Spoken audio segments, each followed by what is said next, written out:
Hello and welcome, people. We are live.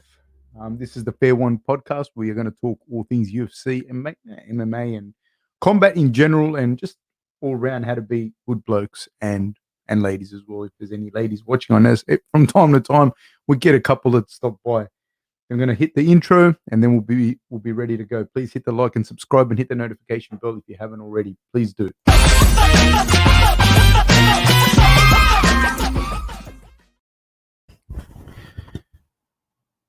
How are we, people? Ophon says, "Hurry up, Fab. We are waiting." So seems that we already have one person on here, so that's always good to see. Looking forward to the card on the weekend. I am a bit of a fan of both guys, but I think the fight that I'm actually really interested in is the Chiesa versus Luque one. That's the one that's got me more into it than the heavyweights for whatever reason. I don't know. I'm a fan of Michael Chiesa, but I think that he and Luque, they match up quite well, and they match up different. Like they are truly a grappler versus striker kind of matchup. I want to know your thoughts though on the main event, Lewis and Gane, and why more than anything. Why? Give me an analysis on it, and let's go from there. Zenmuk says, "What a fucking intro. Thank you, sir." We Are Live says, "Good evening, sir. Right back at you, sir." Elia says, "Uncle Fab, are you going to keep me company for my morning workout, sir?" I'm going to try. I'm going to try, but not many people can keep up with you. Alex Collar says, "Yes, Fab. What's good, man? I just got done watching those Cubans in the Olympics just now, just these last two fights. One was in the semi-final against Scarside, and the other one was against Muslim. So it was La Cruz versus Muslim, and he got that La Cruz guy. Fuck me dead. I've never seen anything like it at the Olympics. Like, to go up and do that to the defending, like the world champion. That impressed me, man. That kicked off my week of combat. Randy says, "Hi, Fab." Hello, Randy. Alex Collar says, rebuilding my PC so I can watch Fab in HD. So you should, sir. So you should. Zedmex says, "I think if Lewis can't put him away by round 2, it's going to win 100%. What I find interesting with that, I think that, in the past, he's had problems with people that give him a bunch of different looks, because Lewis's stand-up, it's not, his stand-up, especially for a stand-up fighter, it's not fantastic. It's just that he hits so hard. And one thing I will say, like, he cops a lot of criticism as well. He kind of gets his timing is pretty good, man. It's pretty spectacular for a heavyweight, and he does. This is one of the things, he doesn't do a lot, and he can't do a lot that well. But what he does really well, and he times it really, really, really well. And so, like, you got to give him the credit for that. I don't know if that's going to be enough for him to get past Gane, because I think Gane's vocabulary of strikes is very impressive. I don't know that he's got the pop, so to speak, like the power to put him away. Like, yeah, he does have the power to put him away. That's my feel with Gane, because he's a heavyweight,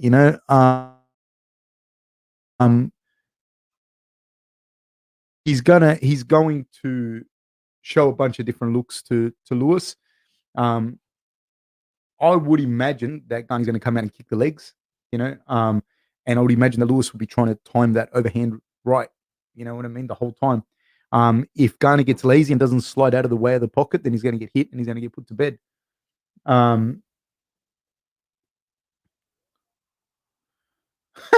Ilya says, "I was listening to Crime and Punishment, but Fab is better than Dostoevsky." We Are Live says, "I got the Black Beast pulling up as you." I know you're taking the piss because I know he's not a newbie, but no, I think the Black Beast can do it. I don't know that he will. Mishari says, "What's up, Coach Fab? Just want to thank you for the great advice from last week. Excited to hear about why Gane comfortably beats Lewis." Oh, interesting. Look, man, like I said, I don't know if he comfortably beats him, because I think there are some big question marks there as to his roads to victory, but I think that I also see body work, like, you kind of got to look at it like when he fought Hunt, kind of thing, like that. Like, I don't know, Gane hasn't got the stand-up pedigree or the power of Mark Hunt, but I do see him being able to move around him and make Lewis move. And if he's smart and he doesn't engage with him like right off the bat, like two bulls like this, which I don't think he will, then I think that he'll probably get the better of Lewis. Um, just from the fact that he can ask different questions. He can put he doesn't have to spam takedowns either. He can go for a takedown if he if he so chooses and if the opportunity arises. But he can make Lewis move and make Lewis like he changes angles. So Gane changes angles, and Lewis would have to follow him. And I think that that's going to make it a little bit hard for Lewis and a little bit hard for Lewis to get his timing. Now, having said all of that, I know Lewis's weapon of choice is that overhand right, but I also see Lewis. I don't know. I've got this thing in my head with him and an uppercut. I don't know why. Don't ask me why. Um, Christian Lorenz says, "Happy Friday, fair one." Thank you, sir. Alexandra Benworth says, "I reckon Gane is going to use his linear kicks instead of round to keep Lewis at range." Agreed. Without getting smoked by that overhand. Stomp on that knee and crush into the clinch and work those knees and elbows. That could happen. Absolutely could happen. Yeah, that could be one of the things. The only thing that I don't know is in that clinch, does he get the better of Lewis? I don't know. I really don't know that yet. Um, and if he's in the clinch and he doesn't get the better of Lewis, um, does he get hit in that exchange? Because Lewis, not Lewis, I beg your pardon, Gane, he's not he doesn't, for whatever reason, and I don't know why, he doesn't slide out of the way of strikes in the pocket. Once he's in the pocket and he finishes his combination, he doesn't really slide out of there that quick. So that could be dangerous for him. But yeah, I agree that what you said is very feasible. We Are Live says Derek Lewis has come a long way since he's lost to Mark Hunt. It was in Auckland and I went to it. Yeah, look, man, he has and he hasn't. Like I agree with you. I think he has added wrinkles to his game, but I don't know how much of a long way he's come from there. Um, I don't think the gunner is Mark Hunt standing up though. Do you know what I mean? That's the truth of the matter. He's better on the ground, probably. I don't know. I think he'll probably look to take uh, Lewis down more than Mark Hunt would have, but I think he's added wrinkles to his game, but I don't think he's essentially still very much the same fighter that is reliant on that big shot, and he's reliant on timing that big shot. I don't see. I mean, he looks a little fitter. He's improved. There's a few wrinkles to his game, but I don't know if I would say he's come a long way. I see him essentially still the better, the same kind of fighter. Um, Having said that, I do think that Lewis can beat him. Alexandre Banworth says, I see him hurt Lewis bad to the body once he gets comfortable and potentially get a finish. I think that is the way to victory for Gane. It's to go to the body and the legs of Lewis. We Are Live says, yeah, Gane's only been doing MMA for 3 years, my son, so he's a newbie. Yeah, but he's been around for a long time, dude. He's been around for, I appreciate the condescending, my son. He's been around for a long time, dude. Like he's had a lot of other combat fights. And I think we spoke about this before on the podcast where um, I think that where he's at in his career is actually pretty good for a heavyweight because he hasn't got the wear and tear of having 20, 30 fights under his belt. He's got he may have only been competing in it, but he's definitely been training in it. Like you can see his level is not like somebody that's just picked it up 3 years ago. He doesn't have the wear and he's got the combat experience of having had more fights as well, like in Muay Thai and stand-up fights.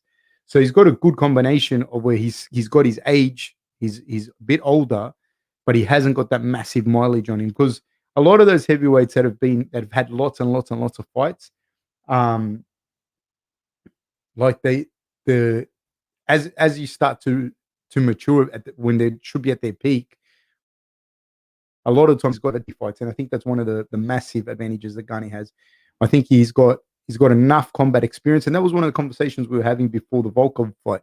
Granted, the Volkov fight was very close, but one of the things that I said was, I know Volkov's got huge amounts of experience, but I think Gane's got enough experience. He's got enough fight experience, and whilst he may have only been competing for 3 years, he's been in combat for a long time, and so and that's competing in MMA. Like he's been in the game for a long time, and he's got enough. It's enough experience that and his body's together enough that he can capitalize on it. So that's what I think about that. I don't see Gane as a newbie at all. We Are Live says definitely buying this pay per view. Do that, man. Do that, my friend. And I appreciate you being on here. We Are Live. You are a good one, mate. Christian Lorenz says, Fab, Harry Garside just lost in the semi-final to Andy Cruz of Cuba. I watched it. That's what I just mentioned. He fought the best he could, but the Cuban was so skilled. He won bronze, the first Aussie to do so in some time, 33 years. Yeah, man, he looked good. He looked good, but Cruz was on another level, dude. And La Cruz fought in the final. Fuck me dead. I haven't seen anything like that. Salah says, evening, Fab. I'm growing quite excited for this card as it draws closer. Yeah, I mean, it's like, I mean, I think we were talking. I think we were talking about it during the last fight, like the Uriah Hall and Strickland card. The fights weren't bad. I actually had a good time with it, and I mentioned this before the fight. But the reality, like, you wouldn't buy that fight. Like, if that fight was in any other organization, you wouldn't even watch it. Like if that main card had been on any other organization, you wouldn't watch it. And that isn't an insult to the people that are fighting. I think it's great, but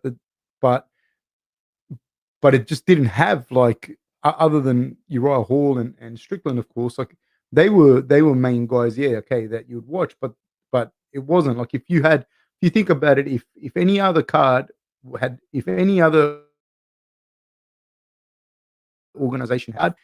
But having said that, apparently, I think Bellator's card was pretty good. Like we caught the last 2 fights of people that were here, and the last fight was good. You know,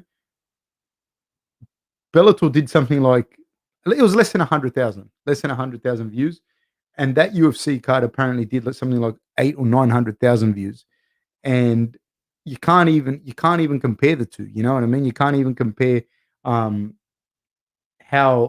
How much, like, the UFC and their ability to promote. And so I'm not bagging them or anything, but their ability to promote really hits on people, you know, because people watch the UFC cards. So I don't know how good the card will be, or how, you know, how good or how bad.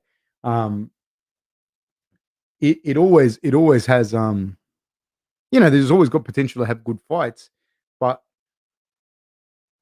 And like I said, I mean, I like the Aldo fight. I'm a huge Aldo fan. I think he's one of the best to ever do it. That fight interests me, the Pedro Munez Jose Aldo fight. But really, what I want to see is Michael Chiesa versus Vicente Luque. That's a fight that I'm really interested to see. Christian Lorenz says Harry has an awkward style, needs more time to develop, but can be great someday. Bright future ahead. Man, that kid is very good. He just ran into a real good fighter in that Cuban. Hero in Father says, hey, Senpai Fab, why did you change the podcast name? Oh, man, that question's been done over and over, but thank you for asking. Thank you for joining us. I was going to change it regardless. Because it didn't make sense for me to have that name still. But the podcast got hacked into at one stage. And so we almost lost the whole thing. So I had already started to change it in like the 3 weeks as it was getting sorted. And then I didn't know that I was going to get the podcast back, but when I got the podcast back, I'd already organized for everything. So I thought, fuck it, I'll just change it. We Are Live says, I just mean Lewis has had a lot of wins since then and in climbing the ranks. No, I get what you're saying, We Are Live. I do, because I think so too. I think he's had a lot of experience since then as well. And I think that, there are things that he's probably addressed a little bit, like his conditioning and a few things. Like he does look in better shape. So I do agree with you like that. I just technically haven't seen this, you know what I mean? Like a massive difference. That's all. That's what I mean. Lewis's cardio just won't be there, even if he's been doing the most cardio he's ever done. He's just too big, and his arms are too heavy to last. My opinion, of course, says Zedmux. Of course, that's if he doesn't smack Gane with a one-hit KO. Laugh out loud. The one thing you got to remember with Lewis though is that he has got KOs late in rounds, late in fights, which is rare. Um, I don't know. I don't know what he does for conditioning. I don't know what his lifestyle's like. I don't know enough to be able to comment on that. I just have to go with what I see and what I can see, and that is that he's susceptible to getting hit to the body. He's susceptible to getting hit with the legs. He's got a few escapes that he does really well off from the bottom. But you know what the thing is, and this is where I agree with you. We are live. He finds ways to win, dude. He knows how to win it, and you've got to give him that. Regardless of what you think, regardless of what you think of competition, he finds ways to win. And he's since like we are live said, since the Mark Hunt fight, he has come a long way in that regard. Like he's proven that I can find ways to win at all these different levels, and that's commendable as well. Is it going to be enough against Gane? I don't know. Alexandra Gane said Cyril's coach Fernand Lopez reckons he's the most gifted athlete he's ever seen as far as how fast he learns and his fight IQ. He could be. I don't know. Like if he says that, like every coach is going to say a version of that about their athlete, but I don't doubt it. You know what I mean? Like, and he also like I said, man. There's also there's that like what we were talking about earlier with Gunny, and I think that it's a really good example of it. Like I said, he has enough fight experience where he knows how to fight, and he's comfortable. He's been in a lot of different fights, but he hasn't had too many fights. He's not 31, 32 and had 30 fights in the UFC. Plus, because you got to understand, 30 fights in the UFC, that's a lot. Not heaps, but it's a lot. But then there's countless hours of sparring and grappling and massive wearing out of your body and your brain, if you're getting hit a lot, especially at heavyweight. So that's one big advantage that he has, So he's got the maturity. Like I was talking to an athlete, and I want to say, if today's Friday, whatever day, maybe it was Monday or something like that. That fights, and it's they're at an age, they're like 26, 27 years old, and they're at an age where like they've got enough fight experience, but they're starting to mature. And the quicker that you see those athletes hit it, the quicker that they go, okay, this is what I need to do to have a successful career. The quicker that happens, like the maturity, man, the actual age maturity, as opposed to just you fighting, like your psychological age, like you understanding what the things are that you need, you understanding that you're probably at a halfway point in your career, or you might have less years in front of you than you do behind you. That changes people. That level of maturity is different. I think Gane has that. Like he understands all of that stuff. He understands what he needs to do to win, which is big, man. We Are Live says, how talented is AJ McGee? Get that boy in the UFC. Man, I would love to see him against Volkanovski or against Holloway or against some of those upper echelon Yair Rodriguez. That fight would be crazy. Yeah.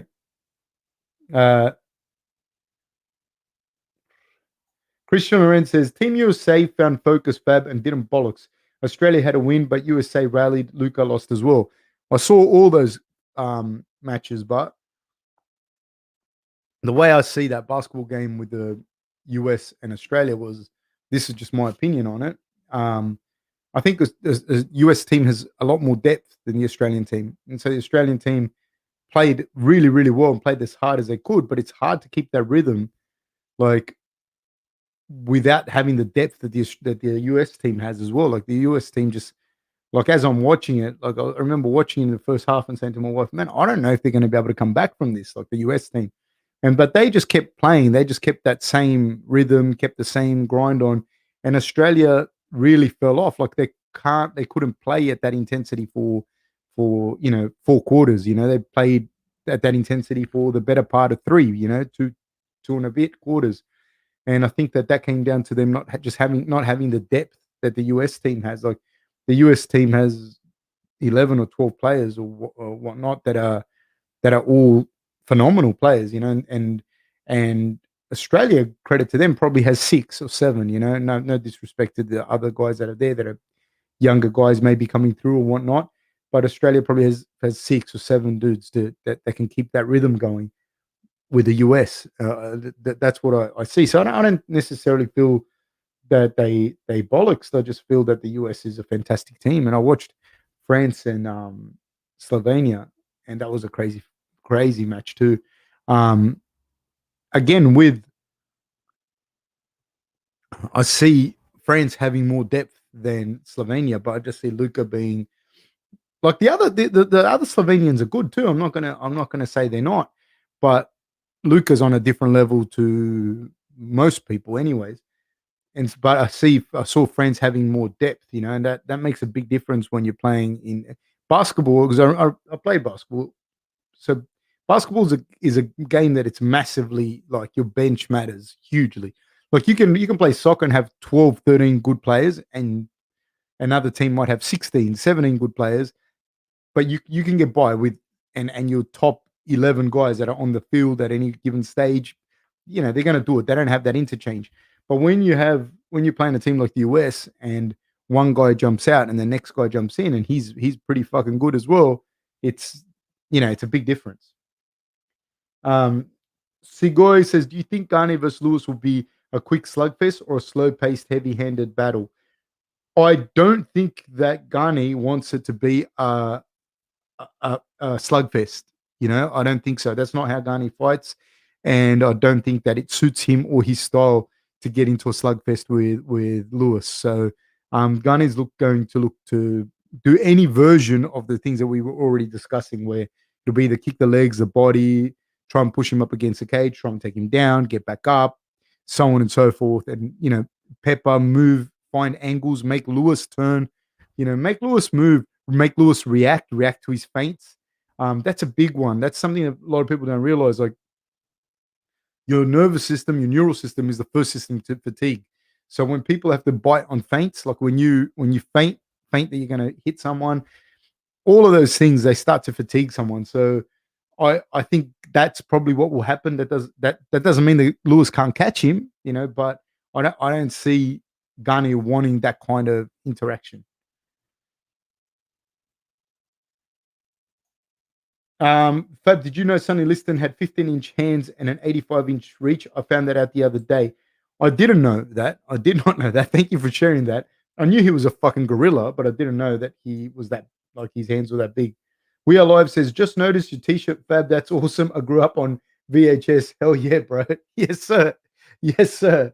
How funny is that, eh? I my wife got it for me actually. But yeah, it is. I have to give her credit for that. Alexandria says, I reckon it'll be a striking masterclass. Gane is a striking prodigy. He only started training Muay Thai in his 20s. His first fight in 2016. Grew up in soccer and basketball. And this is another thing. Like with the heavyweights, if you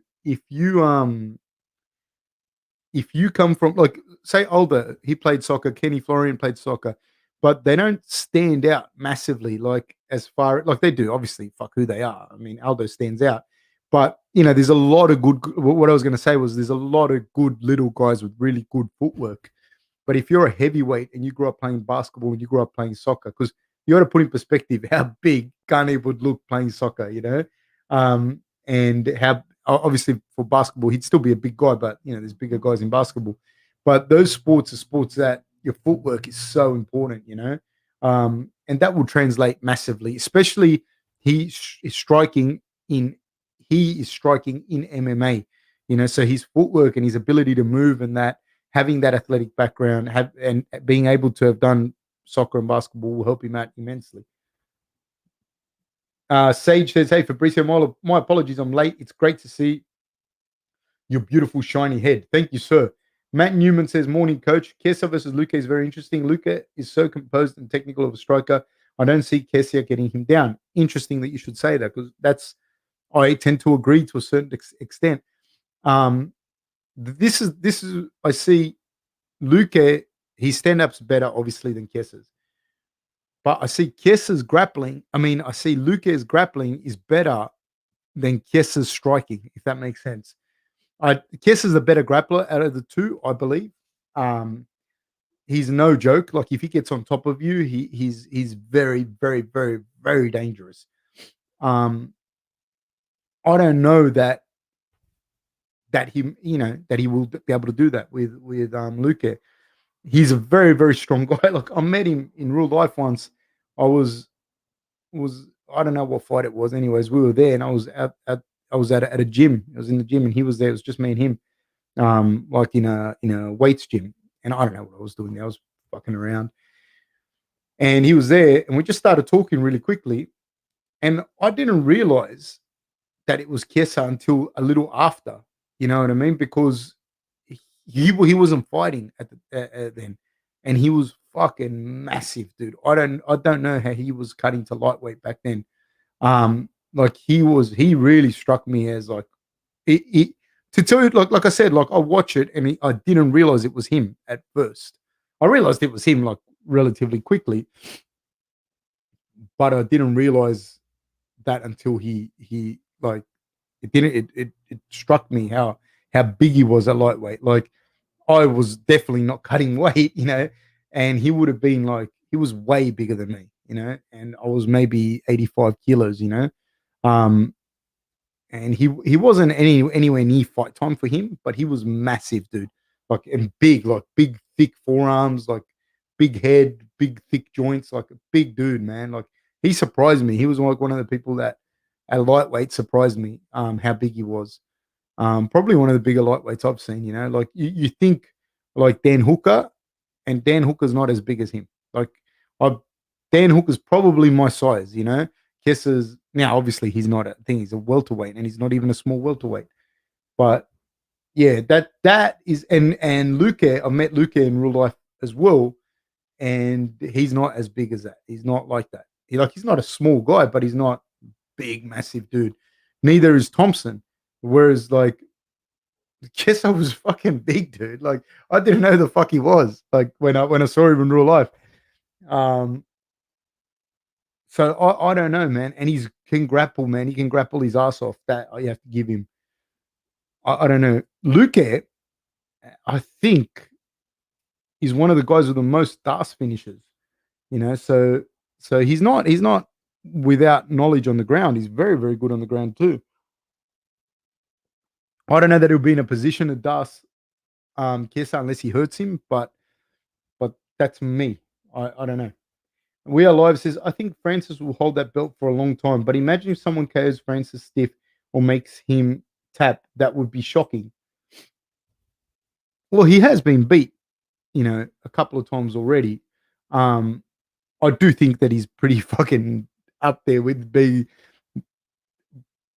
pretty much unbeatable at this stage, but I also see him being able to get pushed past a certain like, if they can push him past those first 3 rounds, I'm going to say, I think it's a different fight, and you're going to see a different Francis. Is there people out there that can do that? I don't know. I don't know. I mean, they can, but will they? I don't know. Salah Ahmed says, I'm most excited for the Fiziev one.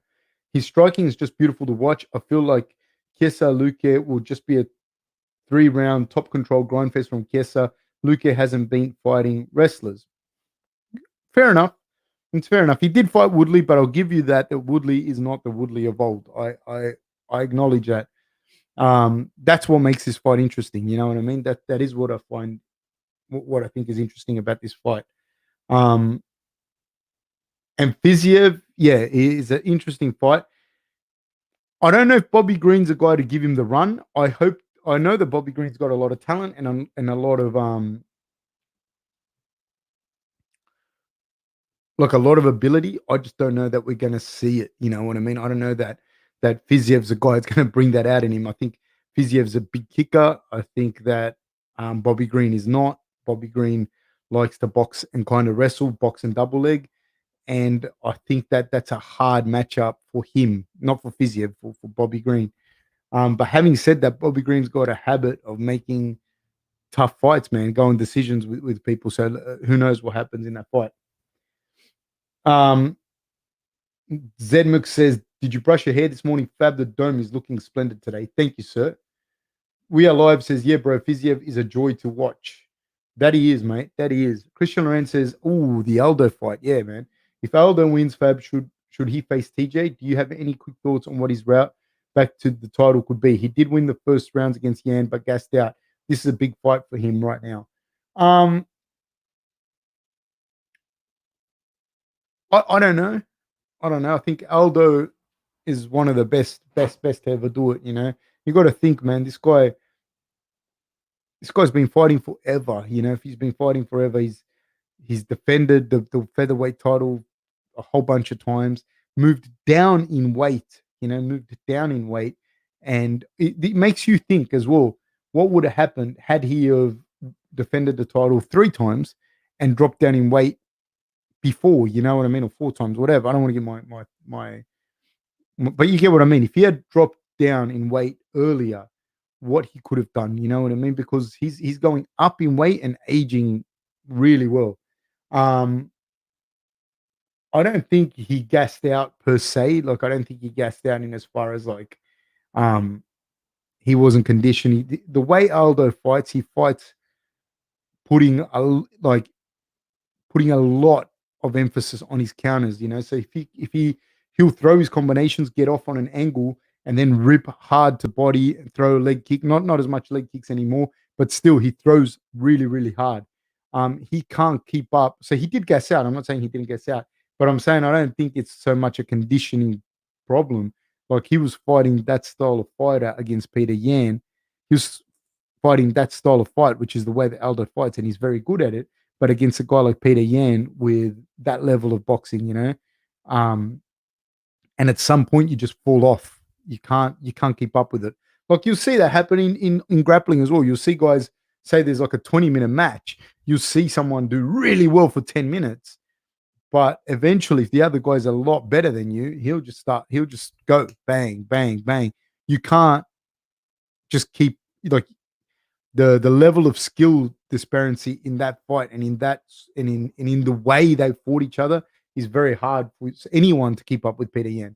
And that's you can look good against Peter Yan. Saying a 5 round fight, I see it being very hard to beat Peter Yan because you can look good against him for 2, 3 rounds, but eventually you're gonna crumble. You know, it's kind of like Khabib. Like if you see guys that fight Khabib and they do all right for 2, 3 rounds, but it's very hard for you to keep going when you're fighting in his domain and he's getting the dominant positions and he's just wearing you down. And Peter Yan is exactly that.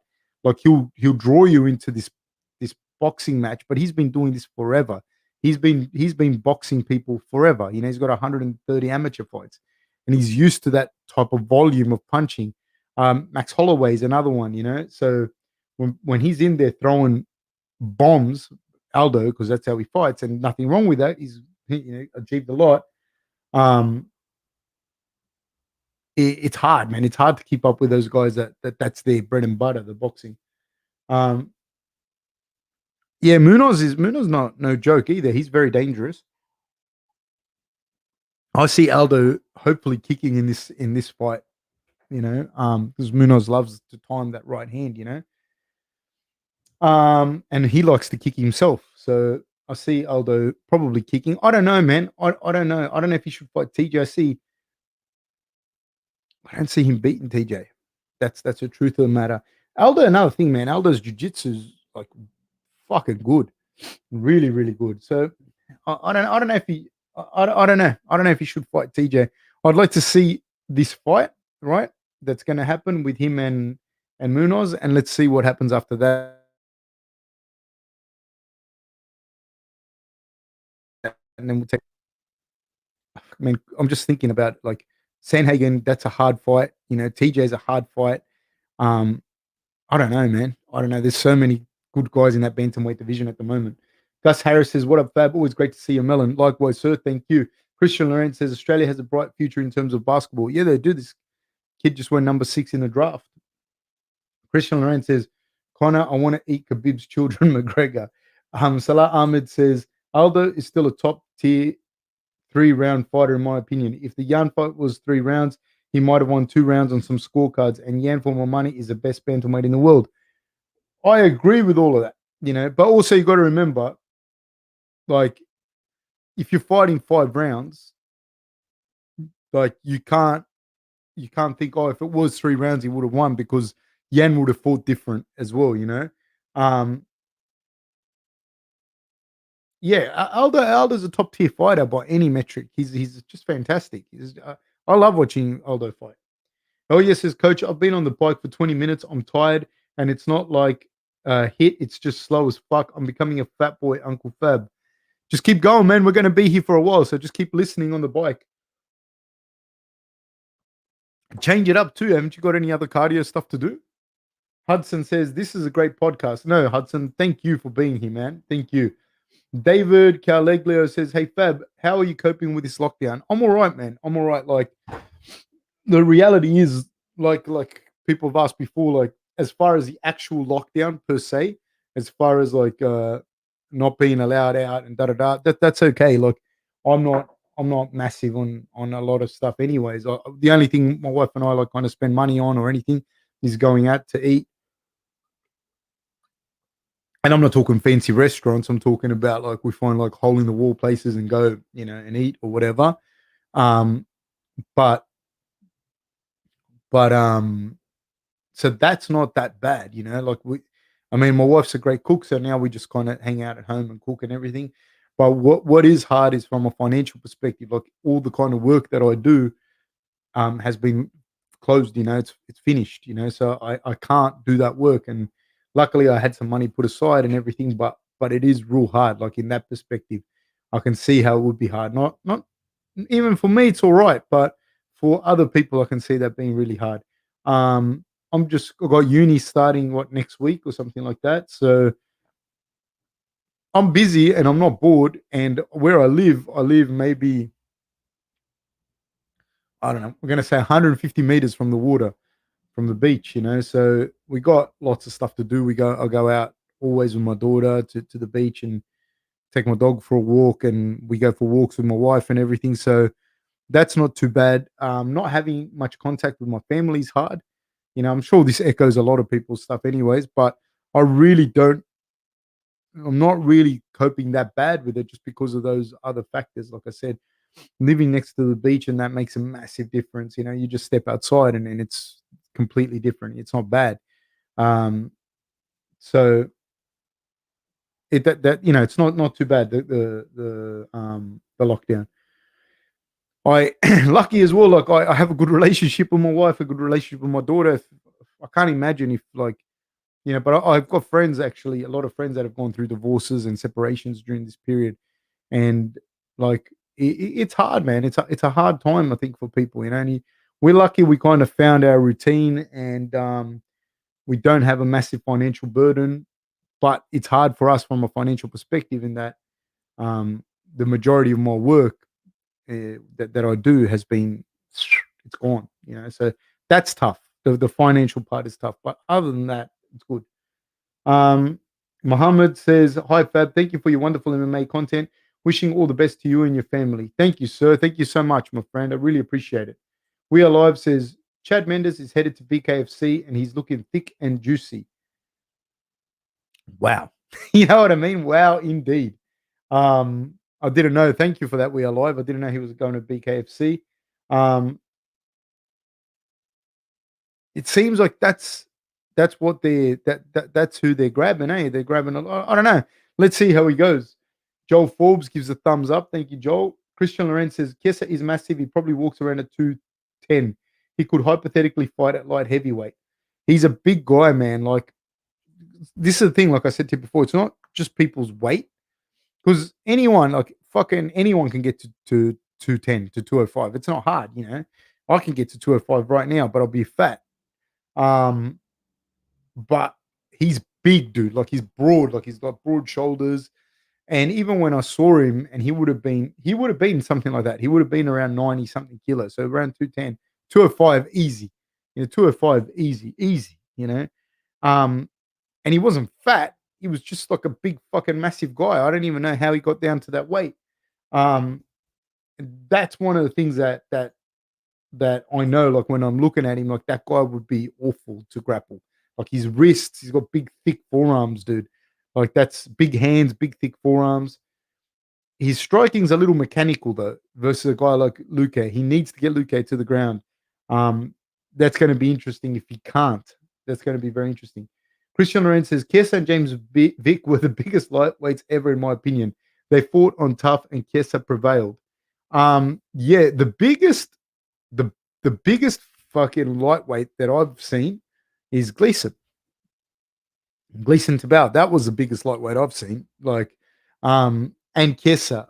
Vic, I've seen him too in real life. I've seen Vic a bunch of times, and he is a big guy, but he's built. He's kind of skinnier than them though.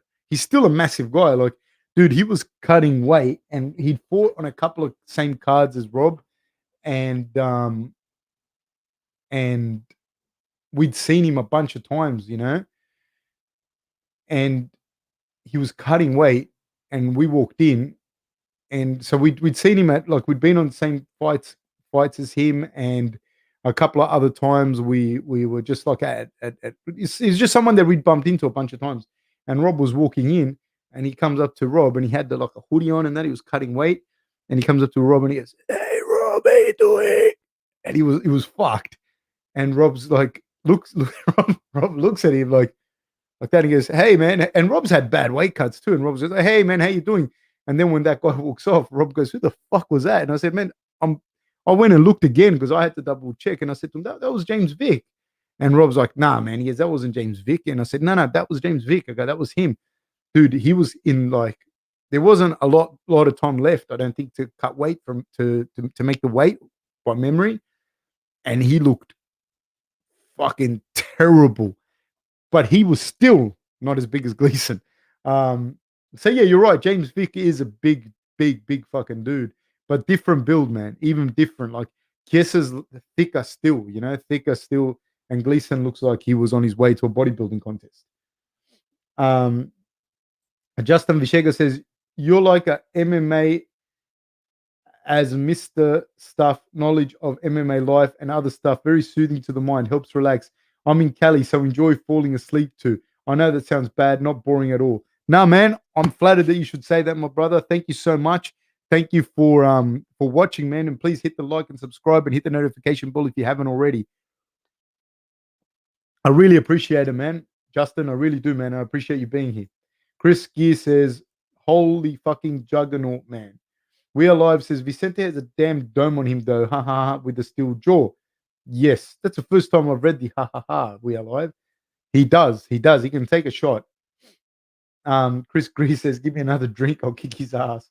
Alex Bandwood says, "Have you seen TJ Dillashaw doing that neurological training, that silly looking spinny chair? Would there be any real return to that type of training? Felt like he was being swindled to me." I haven't seen him do that training. I think that even if there is, dude, like this is the thing, man. This is the thing with training and that. There's so much shit out there. There's so much information, that even if like okay, let's talk. I don't know about this, and I don't want to say it because I don't want to sound like I'm shitting on Dillashaw because I don't know, but I will say this. There's all these recovery methods and everything and blah blah blah blah blah. The single biggest by far, it's not even fucking close thing for recovery is sleep. And it's not even close, dude. And so you got to ask yourself, like, even when people go, it's proven that this will help recovery and it will help your recovery by X%. And you think, like, and they're right, right? I'm not saying they're not right, but in the time that you fucked around, jumped in a car, and I don't want to say any specific thing, but in the time that you've jumped around, drove out in a car, did whatever you had to do, you could have had a cold bath in your bathtub and gone and had a nap and been up and you haven't left your house. You know what I mean? And your recovery would be better or the same as whatever magic thing they have. Um, that's one of the major things that I say with that. And so you got to be careful, man, because you watch stuff, you hear stuff, and a lot of the stuff, dude, you're being paid to promote. So I don't know about his neurological training and all of that stuff and blah blah blah blah blah. But that I do know is a big thing, like when people talk about recovery and this and that and da da da da da. And it's great, man. I'm not saying to you don't do the stuff, don't do extra, but you got to weigh stuff up. It's like if you're gonna go and do whatever you're gonna do, could you just have had a cold bath and a nap? You know what I mean? And would that have helped more? And I'll tell you something else that will help is just the sleep. Is like you getting your sleep right. Like that's one of the things. Like especially now with a baby, and look, I have a baby. I have a baby on the way, so and a pregnant wife, and we have lockdown, and we have like the financial burden of going, fuck, I don't know when they're going to lift the things, and also when they lift it, I don't know when I'm going to be able to work properly. So with all those things, and I have bad anxiety, just to kick it off, like I've had real bad episodes of anxiety in the past, like real bad. I'm very on top of it now. So a lot of my focus is on sleep, making sure that I do stuff to be able to sleep, and do a lot of research around that. The other problem is when you people say they go, do your own research in that, you've got to also understand that not all of us like have the ability or the time even to be able to research things properly or even know how to cipher through bullshit. So it's hard as well. But for me, sleep has been like a massive one. That's one of the big focuses because I find that when I start to stress out a little bit, the stress doesn't let me sleep, obviously, and then everything goes downhill from there. So the one of the key factors for performance is sleep and performance across any avenue. So there's a whole checklist of shit that I do. I try and keep it natural so that I enjoy myself, but there's a whole bunch of stuff my wife and I do. We make sure that, for example, after I get off this podcast, which will be close to 7 p.m., we don't do any more work. Whereas in the past, I used to go, I used to smash work so hard. I'd be working till 10:30 and I'd get up at 6 a.m. and keep going. And we got a lot of that in our culture now in this like very market driven culture. So um there's things that like now, especially during the lockdown. I mean, it might change. It might be a period where I have to go back and work like that. But 7 o'clock, no more work talk. No more like if I say to my wife, "Oh shit, do you know when my passport is?" We'll look for it tomorrow. Do you know what I mean? Like we don't look for it at night. We don't think I might do a podcast if I have to or something like that. But 7 o'clock, we start our nighttime routine, which is make sure my daughter will have probably already ate by then. She would have already ate. I'll be bathing her by then and getting her to bed. So 7:30 she'll be in bed. I'll put her to sleep, and then hopefully she falls asleep around 8 p.m. And then my wife and I might watch a series or a movie or something. And it won't be any action stuff or anything to stimulate. It will be like a doco or a rom com and a doco, and we try and be in bed, lights out, everything by 11 p.m. And trying, and then I wake up early. She sleeps in because she's pregnant at the moment. But it's important to keep those things going. That's why when you're asking me about the stuff with TJ Dillashaw and that, I don't know what other stuff people are doing. You know what I mean? Like I don't know. Are you doing everything else you should be doing? Then go and fucking experiment spinning on a chair or something. If not, don't worry about it. Did I see the video of Yan sparring Fiziev? I did not. JLA says, why do you think Aldo throws less leg kicks now? I don't know. I don't know. I'm just speculating here. He might have kicked someone at some point and hurt himself. I don't know. Um, he might be employing a more punch heavy game, and he probably there's a bunch of stuff. I don't know. I know that his boxing looks better. He's jabbing better. He's doing a lot of different stuff. So maybe his stance has changed a little bit with his new boxing stuff. I don't know. I don't know. I'd love to see him kick again because his kicks were scary. Also, people are getting I I think people are getting a lot better at checking kicks, and he's fighting guys in the upper echelons. So there's that as well. He's not fighting guys where he was just able to kick the shit out of their legs, like that didn't know how to check kicks and that. So there's that. Gus Harris says, how do you see the fight between Stylebender and Rob, the contender Bender Whitaker going? I love me some Bobby Knox, says Gus Harris. I'm going to talk more about it closer to the fight. I think it's going to be interesting because they both got awkward timing, both those guys, and awkward speeds. And I think that Rob and Israel both know each other's. They've been in there with each other now, and they kind of both understand and know that each other's distances and each other's speeds and each other's um like the reads of each other. So it's going to be very interesting to see how they both adjust to that. Um I think Israel is probably going to work a little bit from southpaw and throw front kicks down the middle. In a little bit more. He stayed in orthodox in the last fight. I think that Rob will probably. I don't know this because I'm not working with Rob, so I'm just speculating here. I think Rob will probably stay out a little bit more as well. They both got a good read. At some point, Rob's going to have to come in, and that's why I see Israel kind of being a little bit more patient with that because Rob will still have to try and grapple him. I think like the same way. Rob has to cut that distance on Israel, right? And he will have to cut that distance at some point. If he hangs back a little bit more and Israel starts to come forward, um, you can't be too reactive to Israel and capitulate too much space either.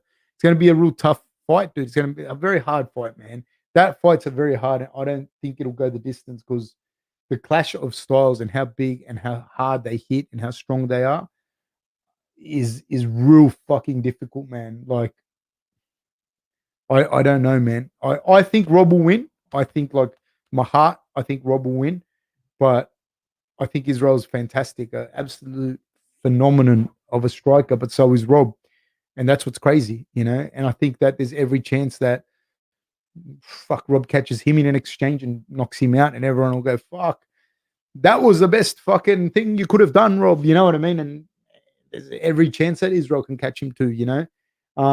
It's a real fucking tough fight, that one, man. Stylistically, clash of styles. I think that, but I do think this. I do think that if Rob can cut that distance, which he can, and he gets Israel down, I think Rob's a lot better grappler than him. Although I do think that Israel is a very tricky customer in the fight. Like he knows how to fight. He understands how to frame. He understands, and by framing, I mean like he's got his stance, and he's got long arms, dude, and he's already framing you and turning. Um, and the thing, even though Marvin Vittori had some success with the wrestling against Israel, I feel that it's a little bit different because Vittori kind of. I want to say this without being disrespectful to Vittori because I think Vittori fought his ass off, and I think that he really fought well. As far as Vittori can fight, but Vittori, there was a point where he wasn't trying to win the fight in as much as he was trying to get the takedown on Israel, right? And I think with Rob, it's a little bit different because Rob has avenues that he can genuinely win. Like I don't think outside of Marvin maybe catching Israel or and this is post having seen that fight, right? Um, or really getting a really good position on Israel on the ground and submitting him. I don't know, but he didn't really come close to any of that really. Um, so it's a different kind of fight. Like you can watch that and go, well, Marvin Vittori closed in that distance, but Vittori, that's all he was going to do. And there were times where he wasn't going to win that fight anymore, but he was holding on to the takedown. And I don't blame him. I don't blame him. He did well. He's fought Israel now to a decision twice. Good for him.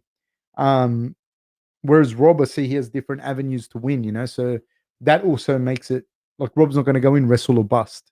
So but if he does get Israel down, it's going to be a hard time for Israel. Like he may get back up, but Rob will stick to him like glue. And he's a very very good grappler, very very good grappler, Rob. Um, But Israel's smart, dude. Israel's very smart. He's got very good angles. He's got a real good ability of starting his takedown defense early. Like his takedown defense starts early. He's got good footwork, good movement, um, and he hits you on the bluff. You know, where you don't really can't really get a read of him. You know, so tough fight, man. Tough fight. I think my heart. I think Rob wins. You know, but that's not. I'm trying to give an objective opinion, right? Because otherwise, people go, "Oh, he's going to knock him out. 100%, he's going to knock him out." And that's you don't know that shit, dude. If you knew that, you'd invest in fucking Microsoft. Uh, Jed Kurz says Kessa loses. I reckon he might. He could. Pip Dennison says, "Sorry, I'm late. Heavy. Glad that you're here, my brother. Thank you." Nathan Fenner says, "Hey, coach, I'm an amateur MMA fighter from the UK. Was wondering the rules in the UFC on marijuana. Is it outlawed entirely, or is it just that you can't be high on fight night? I think you can fucking smoke pot now. As far as I know. As far as I know. I think it's off the list now." Elia says, "I'm 28, Uncle Fab, and I'm thinking about going back to uni as well. I'm thinking now is the time. I'll keep working my job, and I'm more mature now to know what knowledge is worth." Fucking spot on, mate. I'm 41. I'm 41 going back and doing my masters. And I'm doing my masters like fucking slowly, dude. So I don't even know that I'll finish my masters before I'm 45. Um, but thank you for saying that, because that kind of strengthens what I think, you know what I mean, or what I was thinking, and my own doubts, because sometimes I have full on doubts. I'm like, what am I doing, man? Oh, well, even now, like, what the fuck am I doing, man? You're 41 talking into a microphone, you know. But I love doing what I do. I love all this stuff, and I think knowledge is very, very special, and like, I also think, irrespective of how you get or what you do, whatever, you don't have to go to uni, but if that's a source of knowledge for you, I think you should do it. And people are going to tell you it's never too late, and it is never too late, because you don't know when you start opening certain doors, you don't know what you don't know what's behind some of those doors, you don't know what's going to happen. So go and do it, man. We Are Live says, absolutely do it. I like this We Are Live guy. You are a good guy, mate. Gus Harris says, I'm already a huge Nathan Fenner fan. Reach those heights, sir. Go hard, mate. Go hard. Nathan Fenner says, Gane faints the level change a lot, but never goes for takedowns. Maybe if he goes for one, he will catch Lewis by surprise. Don't see him getting caught like Curtis. In fairness, he does get takedowns. He's even had a heel hook submission win in that. But I know what you're saying. No, but he did wrestle fuck someone. I can't remember who it was that he wrestle fucked. Oh yeah, says, I swear, Uncle Fab, I'm at the gym and just saw the biggest butt in my life. I'm distracted, Uncle Fab. Mate, just get distracted, whatever you do, but get through your workout. Do your cardio. Nathan Fenner says, Gas Harris, haha, I only had 2 amateur fights and hesitant to turn pro because USADA will tell me I have high levels of blood in my THC. What I'll tell you this, Nathan, just take your time, man. Take your time. If you're amateur, I'll tell you something else. If you're amateur still, right, I don't know what records you have. Like, I don't know what your history is. I don't know how many fights you've had.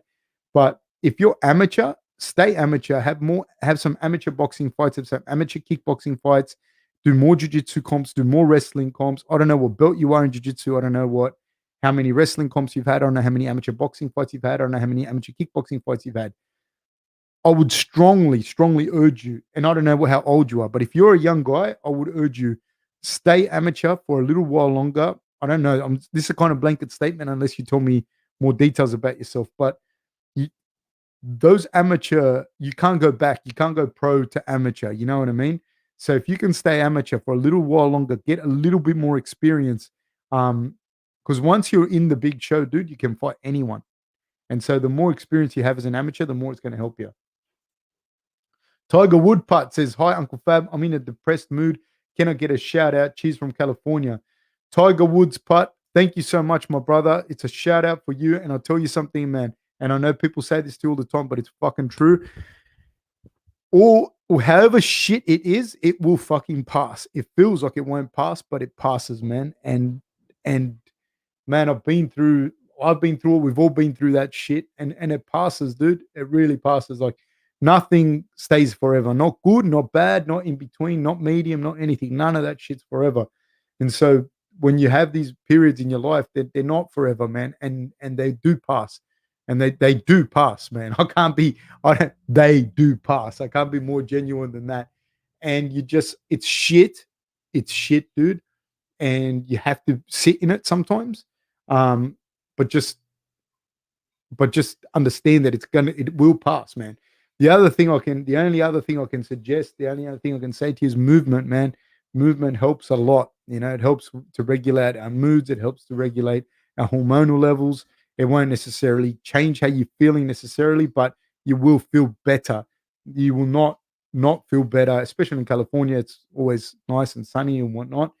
You won't feel worse for going out in the sunlight and having having a nice walk and whatnot. Um, I'm not saying you'll feel better, but I don't think you're going to feel worse. And just understand, brother, that it will pass, man. It will fucking pass. Stay away from fuckwits as well, man, because sometimes it isn't you. Sometimes there's a lot of people that are fucked. Salah Ahmed says, have you had a look at the UFC 267 card, Fab? They've stacked the fuck out of that one. Jan Glover, Jan Aljo, Hamzat, Leach, Islam, RDA, Volkov, Tibura, Tai Tuvasa, Watt Harris, crazy fight, crazy shit. Yeah, we were talking about that, man. That's going to be a crazy card. I'm really excited to see Hamzat fight.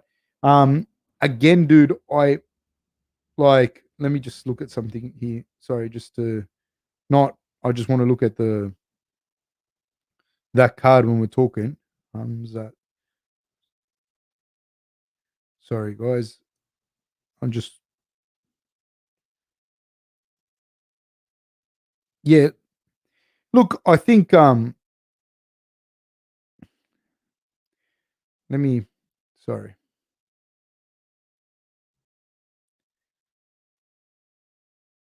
I don't have someone. I'm not at Joe Rogan's level yet where I can just say, pull that up for me, Jamie. So I have to, you know, do it myself. This is what I see though. Again, like I see the leech being a good like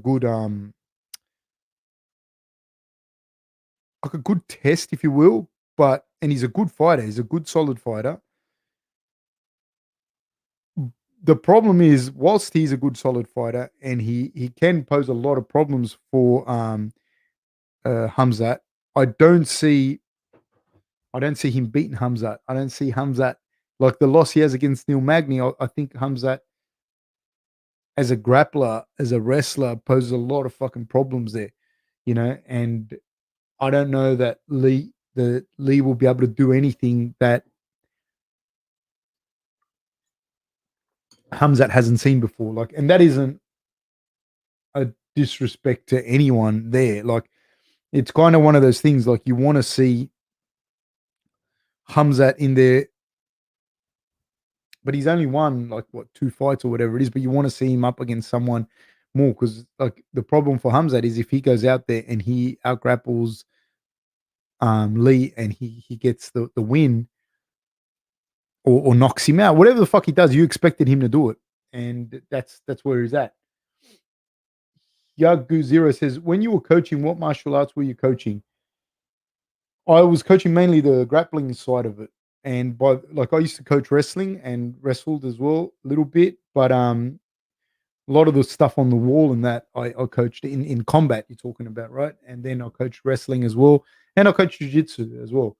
But mainly was a lot of the stuff on the wall, a lot of the combat stuff on the wall was what I was doing. I'm still coaching though. Um, Gus Harris says, much love, Tiger Woods. Putt, chin up, kiddo. Yes, sir. Tiger Woods says, thanks, bro. We're all gonna make it. Or not, man. Well, none of us get out of this alive. You know what I mean? And that's okay as well. But yeah, we're not gonna get out of this alive. Gus Harris says, ebbs and flows, brother. I hope you can ride the wave to a beautiful place.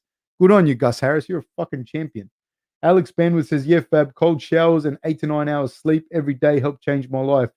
2 hours of running, rowing, working out, and less work stress helped heaps with my insomnia. Dude, you must be fucking following me around, dude, because that is kind of what one of the big things that changed it for me. Just give me 1 sec, please. Maybe, maybe.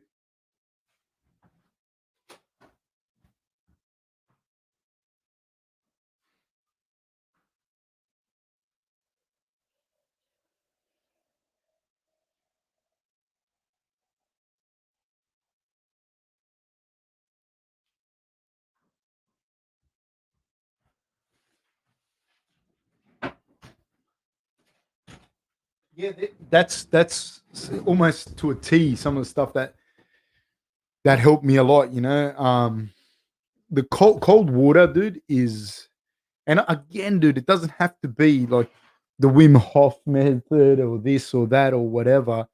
Like people, and I'm not bagging Wim Hof at all or anything or anyone, but people act like cold water was just invented. Like we had cold water before we had hot water. You know what I mean?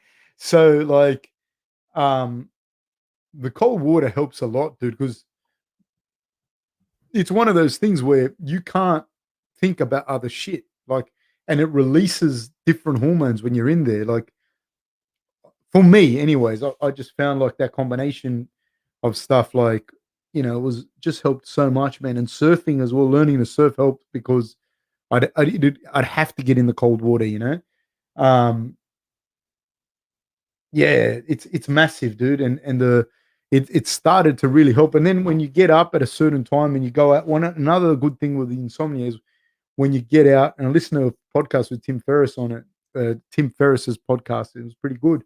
He had a doctor who specialized in this. Another thing that he says is, as soon as you get up, earlier, as soon as you get up, getting exposed to sunlight as early as you can, and being physically active in the sunlight. And ever since he said that, when I get up now, like I always have water, go to the bathroom, etc. My daughter's a maniac, so she's already up, and I give her yogurt and her rice cracker, and then I put her on my shoulders, and we go for a walk around the just neighborhood. We go down to the beach, we play around, um, and this is around 7:30, around that time. Sometimes it's real cold because it's winter here, but you wake up better and you go to sleep earlier, because it sets your body clock. And I found that to work a lot. Obviously, it's on my theory that's already, somebody else said that. Um, but yeah, it helps. It helps a lot, and you start, and then if you can go for a walk, he reckons in the afternoon, like as the sun's starting to set, and then you're starting to set, you give your body cues like this is waking up, this is going to sleep, etc., etc. We're very lucky in this part of the world that it's not like, man, I was in Sweden. I don't know how the fuck you guys deal with insomnia and all of that. Like all those people up near the Arctic Circle in Europe and all that shit. But when I was in Sweden, it was something crazy in winter. It was like my family was in Uppsala, and the sun would come out at like 10 and set at 2. I don't know how you don't go crazy, dude. I don't know. Like I was there in winter in Uppsala. I don't know if it was 10 and 2, but it was something ridiculous. Please correct me, any Swedes that are on there, but it was something pretty crazy in winter. Um, Nathan Ferner says Aldo did break his foot on the first and only leg kick against uh, the zombie. Yeah, man. That can throw you off, dude. Like because as the guys are getting better, you have to time those kicks so well. And maybe he's found that he doesn't want to risk it because Aldo didn't like kick legs like a normal person did. Aldo fucking cracked, dude. And the bad side of that is if somebody checks that, they're breaking it. Interesting thing, I had Andy Sauer on my podcast before. Uh, you can watch his episode, man. Interesting character. Fucking huge fan of Andy Sauer. Huge fan. Like doing those, it's hard, just because trying to organize like the times and this and that, and then people fall through. It's a bit hard, and I've got to do a lot of other stuff. But doing like I had Semi Schilt on the podcast, I had Andy Sauer, and having those dudes for me is like fuck Ray Sefu, having those dudes on, like I was such a massive fan of those guys, man. But Aldo used to go and train with Andy Sauer, and he goes to Holland, and he'd go to Andy would go to Brazil, but he helped uh he helped Aldo prepare for one of his belts, and Aldo gave him one of his UFC belts. Aldo gave Andy Sauer one of his UFC belts. That's like, yeah, crazy. Uh Justin Vishega says, last food to enjoy, last movie to watch, what female celeb you always wanted to meet or found beautiful, past the present. I'm sure your wife is the most beautiful in your eyes, but just for laughs. Um, The last female will be my wife for sure. The last movie to watch, I don't know. I don't know. I'd probably go with some sort of rom com. If it's going to be the last movie I watch, I've with my wife we started watching rom coms, and I'll probably just watch a rom com so I can laugh. Um, or a good comedy, but it's got to be a good comedy, dude. Because a shit one is fucking shit, but a good one is good. Last food to enjoy. My wife's a very good cook, man. So I'd probably go with something from the archives that she can cook. She cooks this this beef. Um, one sec. I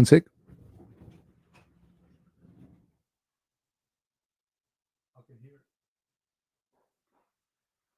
it. She cooks like a beef stew, like this beef stew that she does, like an ossobuco thing. But she's like her family's from Inner Mongolia, and I don't know, it's been passed down that recipe. And dude, that beef stew, like they stew it, and it comes. Hold one sec, I'll ask her. What do you cook the beef stew with?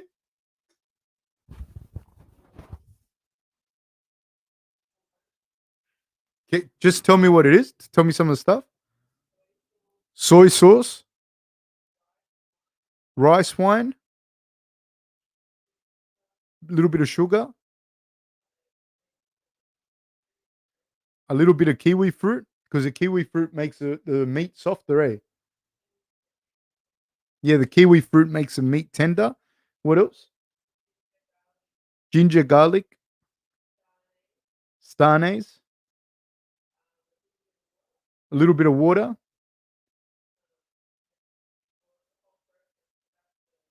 Eh, all right, thank you.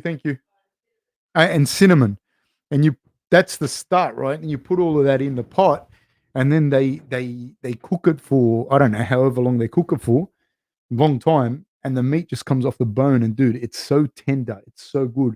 I eat that with rice. Oh my god, you just got me thinking about it. My uncle, I've got an uncle. He's a funny guy. He's a big dude. He's on my mum's side. On my mum's side, they're all Europeans. They're all like big European people, and is they don't look like me at all. Like they're like my mum is a redhead with green eyes. My uncle's her brother. He's blonde hair, blonde like he's a ranger as well. Actually, now he used to be blonde when he was little, but he's a redhead now. Big fucking like O'Doyle looking dude, and he's now gone like full vegetarian and that to lose weight because they're like big European people. And I was telling him about the stew, and I said to him, "You should, once his lockdown's done, come over and eat it." And he was really upset, man, because he's like, "Dude, I'm fucking, I'm trying, leave me alone with it."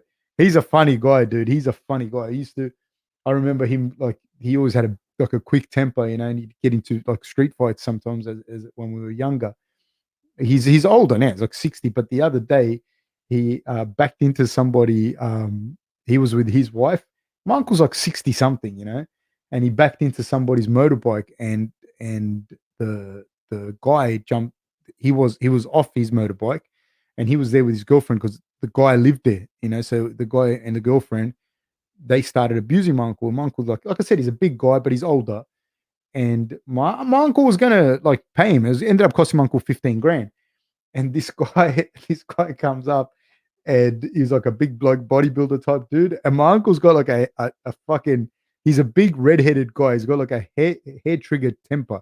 And the dude goes, and he was telling me the story the other day, and he goes, and so what was I going to do? He goes, I'm there and I'm telling the guy, calm down. I'm going to pay for it. I've got my insurance details here. And he goes, and then the guy, he tried to get the keys off me. He goes, I don't know if he tried to get the keys off me, but he reached for me and he goes, and I didn't know what to do. And he goes, so I overhooked him and elbowed him in the throat. And he goes, and when I dropped him, he goes, then his wife started crying and my wife started crying. And he goes, and the guy was he goes, I didn't know this. And he goes, and I looked, and he was a big young guy. And he goes, so I didn't know what to do. So I hit him again in the stomach when he was on the ground. And his wife started crying, saying, "Stop hitting him! Stop hitting him! He's got asthma." And my uncle goes, "Like I didn't know why this guy attacked me." But that's my uncle, anyways. He loves that. He wants to eat that stew, but he can't now because he's gone vegetarian, so he can lose weight. Um, Randy says, I've been meaning to thank you for your help on Ask Coach Fab. Oh, thank you. Your advice was super helpful. I was extremely stressed and depressed. It's still not easy and a lot of work, but having direction helps.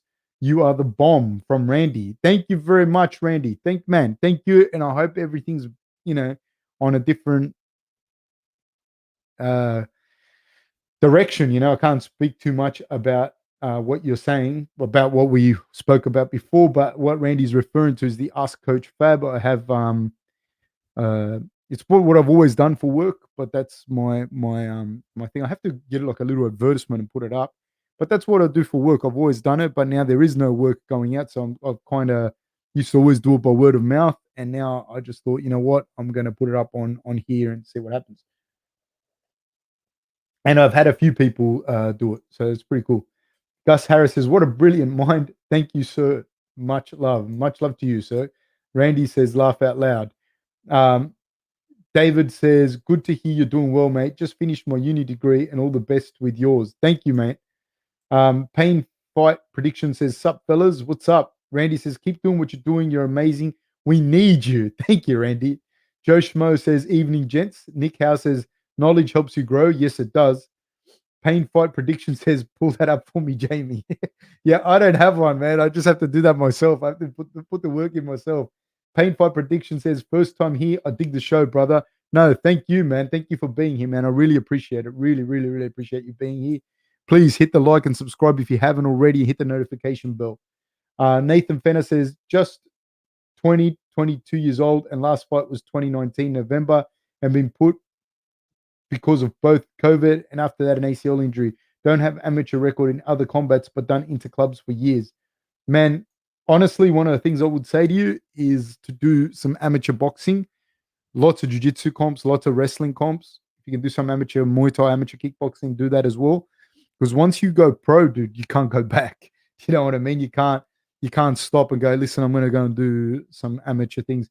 And where are you? You're in England? If you're in England or somewhere like that, or Ireland or any of those, I think you said England, I'm not sure.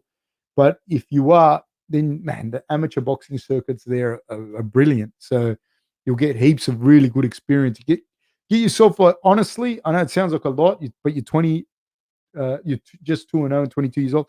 Say you fight, you have amateur fights until you're 24, um, and you have 20 amateur boxing fights, and you have a couple of hundred jiu-jitsu matches, some amateur wrestling matches, and you squeeze in one or two amateur fights. By the time you turn pro, dude, fuck, you'll be killing people. That advice is fucking gold. Trust me when I tell you this. Tiger Woods Putt says, "Thanks, Uncle Fab. Looking forward to more of your work in the next Fast and the Furious doing Vin Diesel's stunts. I will do my best, my brother. I will do my best." I think I look a little bit like Vin Diesel on crack, but thank you so much, my friend. Thank you very, very much. I hope you feel better, brother. I really, really do, man. Um, and yeah, we all go through that shit, dude. That's a thing. Like none of us, none of us are gonna get out alive, and none of us have it down pat. None of us know what the fuck we're doing. That's the truth. Randy says, "Welcome to Pain Fight Predictions. You're in good company. Thank you, sir." Pain Fight Prediction says, "Heck yeah," at Randy. Gus Harris says, "Tiger Woods putt. That was some rock solid advice. Hey, bro, go for gold, brethren." Thank you, guys. You guys are fucking the best. K Jewel says, "Still rolling, Fab." K Jewel, are you still rolling? Are you asking me, or are you telling me that you're still rolling? Because if you're K Jewel, are you K Jewel that used to play football and then you were grappling with me? Is that still you? Is that the same K Jewel that it's saying? Surely there can't be two. But yeah, K Jewel was a promising rugby league player as a youth, and I don't know if he's still doing jiu-jitsu, but I hope you're still rolling. Pat says, "Late as always to the show.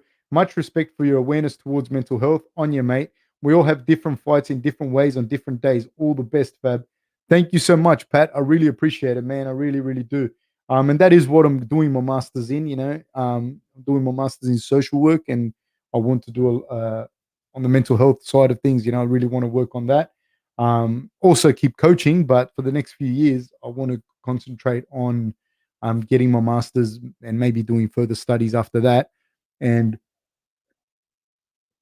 I will continue to coach, and possibly coach after my masters. I don't know, but I definitely want to focus on doing that. Because I think mental health is such an fucking it's what runs a show. You know what I mean? It's what runs a show. It's like, man, without good mental health, like it's like you're completely out of shape trying to run up a mountain. Like you can't. It just can't happen. Like you have to get physically in shape, and then you can run up the mountain. And it's the same trying to get through life with bad mental health, and it's not. You're not on point. It's like I said, trying to run up a mountain with bad physical health. Um, Karen Hubbard says Oscar De La Hoya and Mike Tyson in their podcast put great value on their amateur experiences, valuable and great time for them both.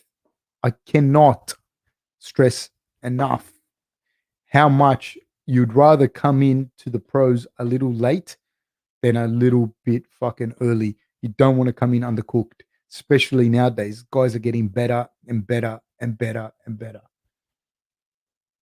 Um, Nathan Furner says, definitely not turning pro unless in the next 2 or 3 years I get a ton of amateur experience. By the way, coach, you mentioned surfing. Has that helped training? Where are you from, Nathan? What country? It does help, man. As in, like, has surfing helped with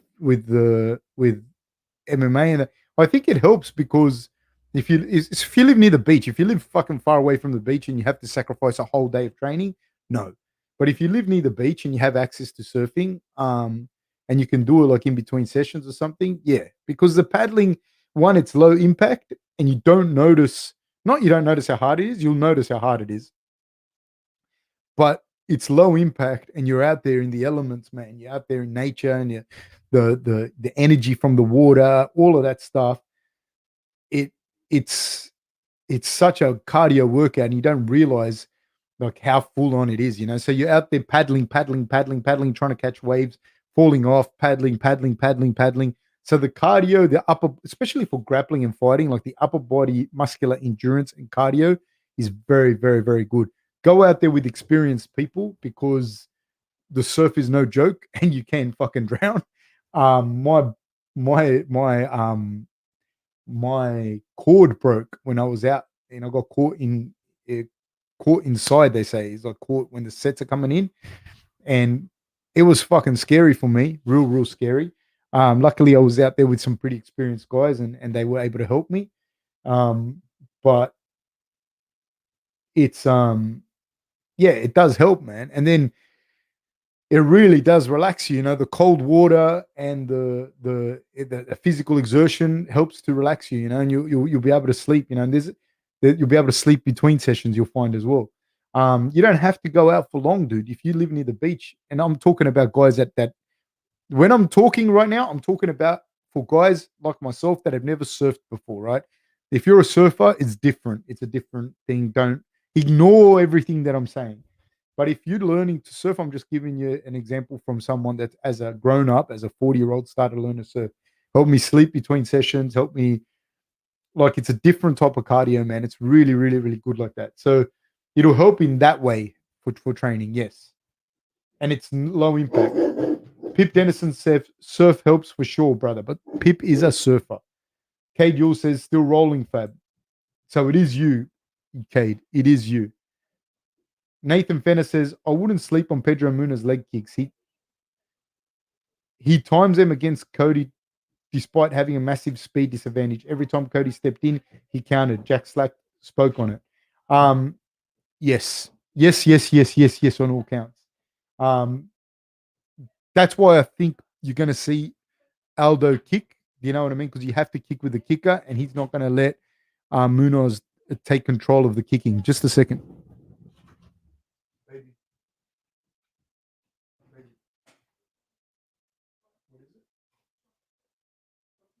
Please finish it so that I don't see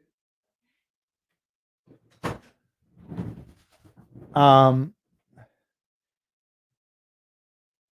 Yeah, so he's not going to let Munoz take control of the leg kicking distance. So um, Aldo, when he also returns fire with leg kicks pretty fucking good, So I do expect to see Aldo leg kick in this fight. Um, Pip says, I want some of that beef stew right now. Don't we all, my friend? Gus Harris says, holy shit, that dish your lovely lady cooks sounds fucking epic. Man, you know what? We're talking about doing a Patreon. I'm not exactly sure how the Patreon works, but I'm thinking of maybe doing and putting up some cooking stuff. I don't know if that works. I don't know. I don't even know if that's um, a thing that you guys would be interested in or people would be interested in. I'm not sure, but we want to put up like lots of different recipes and shit. That and show everyone how to cook it. I especially like that because Nathan Fenner, you'll appreciate this. I don't know if, like, maybe you will, maybe you won't. But for me, when I was a young guy and I was training in that, um, I lived with my parents, like so, a lot of that. But my mum and dad worked, all the time and da da da. So, there wasn't always. I had good food. I always had good food access to me. But when I was at uni, sometimes and I'd stay out at uni by myself, or I lived by myself sometimes, or I'd be overseas and live by myself or whatever, and I'd still be training. It'd be hard sometimes because I had I wasn't useless. Like I could go get chicken breast, cook chicken breast, and make a salad. I'd do that and boil some rice. But there are so many things that you can do to meals. Now I know this thanks to my wife. You can do like little tiny things to meals, um, that make them taste good, and you can make them so that they're not, um, they're still healthy, but they taste really good, or they don't have to be super like perfectly healthy, but there's more chance of you eating that on a long enough timeline than you eating just fucking cardboard food that's healthy for you, but it's not it's not shit you want to eat for longevity's sake. And if there's people that don't care, like that food doesn't do that for them. But if you're a foodie, and if you're a foodie, you'll know what I'm talking about. If you're a foodie and I tell you like, hey, dude, you're gonna eat like Brussels sprouts, boiled rice, and chicken, and you're a foodie, you're like, nah, that's not gonna happen. So there's options. My wife makes this cake. She makes it. Hold on one second, baby. How do you make that date cake?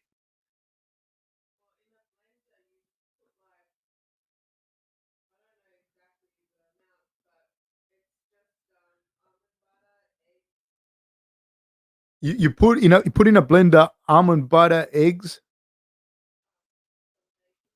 some baking powder, dates, and water, and basically she do you bake it after? You blend it? Yeah, you blend it and then you bake it, and then you get this date cake. And it's like a fluffy cake, and my wife puts like coconut cream on top of it, or uh, uh is it cream cheese you put?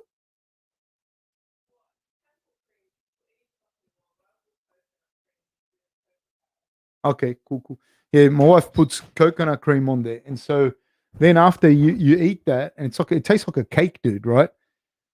But it's got no sugar, no real like nothing. It's just like this little cake, but it's sweet and it's nice and da da da da da. And like if I'd have known that, there would have been a lot of mud cakes that I didn't eat growing up. So it really helps to know that and to have those little recipes up your sleeve. Um Alex Benwood says Mongolian cooking with a fair one. Yes, sir. Yes, sir. The conscientious objector says red hair and green eyes sounds Irish as fuck. They are very European. They're French Basque actually on my mum's side and on my dad's side. Like my mum, my maternal grandmother is indigenous to South America, and some other mixes. I don't know what mixes. Like on my dad's side, there's like this whole mix. I don't know what the mix is. No one knows. Um, but on my mum's side, they're white. They're like the whitest people on earth. Like they can't go out in the sun and shit. Like They look like, yeah, like Irish, but they're actually French Basque. Where they're from. But yeah, they are white. Like if you see me with that side of the family, it looks like I'm like they adopted me. Um, the Hungarian hustler says, "Good evening, Fab and the crew. How are you, my friend?" Gus Harris says, "Being elbowed in the throat and smashed in the stomach would mess many up. Asthma excuse is just that Conor McGregor lost. My lungs were like balloons." Yeah, it would be. Um, my yeah, my uncle's a character, mate. I fucking tell you. Nathan Fenner says in England, unfortunately. Yeah, but I don't know about the surfing in England. It just seems like it'd be cold as shit.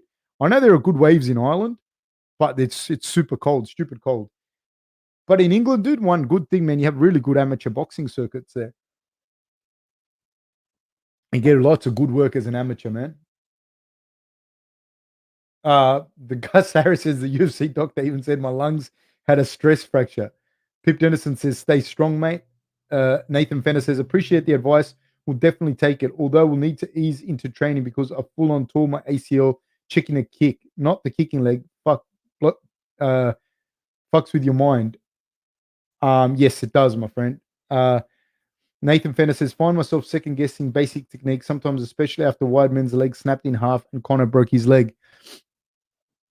Box, because with a boxing, you don't have to worry about leg kicks. And then once you've gotten your confidence and your hands are good and whatnot, you can start easing yourself back into MMA training and kicking and whatnot and da da da. But you can always box. No one's going to kick you in the legs while you're boxing. And you'll find that if your hands are good, you can start to set up your kicks a lot better as well. Jack Wood says, how many fabs would it take to beat Francis? I want no part of Francis, mate. I don't even want to say that as a joke. Homeless in America says, good evening, sir. Gus Harris says, of all the sciences, including maths, the language of science, do you think clinical psychology is the next way forward? You're a master already. I'm not a master already by any fucking stretch of the imagination. Um, I don't know. I don't know if clinical psychology per se, but I definitely think that having a greater understanding of like the mind, like how the mind works, the psychology of the mind, and the social implications that that has like that society has on psychology as well. That isn't to say you're blaming people, or you're doing this, or that. No, it's just there's your environment has an effect on you, whether you fucking want to believe it or not. It does. So I think that understanding those things, or understanding that, not even understanding them, but understanding that they have an impact on you, is definitely like the way forward. Has to be, you know. Um, I don't know that. I don't know. Yeah, I mean, I think that not having an understanding of what's going on in here is crazy. Because I mean, stuff like let me just make sure that I get this right. But like when people talk about, it makes me laugh when I say this. I just want to double check something. When people talk about, um, let me get this right. Yeah, when people talk about like anxiety and this and that, and they say shit like, um, "Oh yeah, well, this all started now. People didn't have anxiety before," and you hear, dude, you hear like it's been around forever, and like you hear Marcus Aurelius talk about it. He's got famous quotes on it. You know what I mean? So, um, I think understanding what's going on in here is very fucking important, dude. And I'm not talking about bullshit either. Like people go, when you're watching the fights and they're going like, he's so his mind's so strong and blah blah blah. It that's not exactly like like because you're trash talking someone and you're bullying someone, or whatever. That's not having a strong mind. That's not even what we're talking about. I think just understanding like just what's going on with people, man. Just understanding that, like understanding what's going on with people. Understanding more so than that is understanding that those two people, when they leave the octagon, there's still people, dude. There's still all this other shit going on in their life. And unfortunately, I think the way we treat athletes and things like they're fucking pieces of meat, everything's great. There's so much on them, and then when they're out of there, nobody gives a fuck. And that I think is more testament to who's got the strong mindset or who doesn't, or that even means, and like what metric people are using to say someone's got a strong mental game or whatever, and blah blah blah. It's so when you're saying is clinical psychology the way forward, I think it is, but I think um understanding what's going on in between your fucking ears is the big thing that we need to look at for sure. Elia says, Uncle Fab, do you do any form of meditation? If yes, can you share anything? Or if you don't, maybe you can tell us why you don't. I'm looking into it and was wondering if you had any experience. Dude, I'm one of those people that like my head goes ding ding ding ding ding ding ding ding ding ding ding ding ding ding all the time, and I'm a massive self-talker, massive, massive, massive self-talker. Like I talk to myself out loud, I talk to myself in my head, uh, all of that. So one of the big things and so meditation, I've tried like I could probably say to you, I've been trying that for about 3 years. Guided meditation. I've been trying a whole bunch of different stuff. I've got the Headspace app. I've got a bunch of different apps, and I've been trying. And then I was listening to a podcast, and the guy was talking about it, and he was describing that. He was saying the same shit as me, and then he said that you're not going to clear your mind, and I don't even fucking try. And this is just me. What I found works for me when I focus on my breathing. So I focus like there'll be X amount of times. I don't try to do too much. I don't be too hard on myself. And I'm also one of those people that I'm very competitive by nature, just by the stuff that I do. And so I'm even competitive with myself. So I'm trying to be, all right, I'm gonna meditate for 10 minutes today and 11 minutes tomorrow. I'm the fucking champion meditator. And that's not how it works. So, and I'm no expert on meditation by any stretch of the imagination. I'm not, right? I'm fucking beginner, white belt. But what I found, one of the big things was to concentrate on your breathing. So I concentrate on like breathing in, breathing into my stomach, and breathing out, and just doing that, right? And concentrate, and then counting that in, like counting it in and counting it out. And when my mind starts to go like, I wonder if my wife has washed that VHS jumper, or whatever. When that comes up, I refocus back onto my breathing, and then I'm breathing, breathing, breathing, and then something else. I wonder if the Olympics is on after this. Then I refocus back. And the guy that was saying it on the podcast, again, Tim Ferriss podcast, he was talking about how each one of those things where you drag yourself back into the middle, meaning concentrating on your breathing. Each one of those is the equivalent of doing a rep for your muscles, but it's for your mind. And when I understood that, because that's the only way that I fucking got it when he explained it like that, I realized I can do that.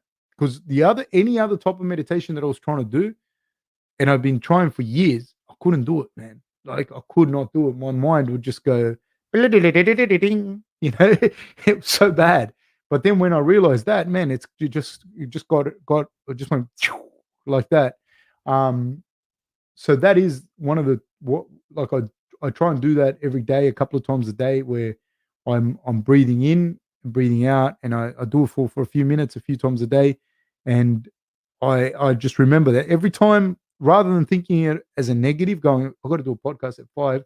Wonder what people are going to ask. Rather than think about that, I just think that okay, every time I bring it back, it's a rep, and I'm getting better, I'm getting stronger at it, and it helps, man. And sometimes that means also I can do a walking meditation where I can just focus on that. And now I can do it pretty easily. Whereas before I used to really have to be like, if I'm walking, I used to look and go, I'm going to see that rock over there. I'm going to have one of those things. Now I can do it like before I used to go, I'm going to try and get to that rock with just focusing on my breathing. But now I don't have to do that because when it slips, I just bring it back to the middle and start again. I don't know if that's the proper way to meditate or whatnot, but what that guy said to me fucking made sense. And then another thing is like the power of prayer as well. Like And I'm not here to talk about religious denominations or anything. I don't care. I'm not about that.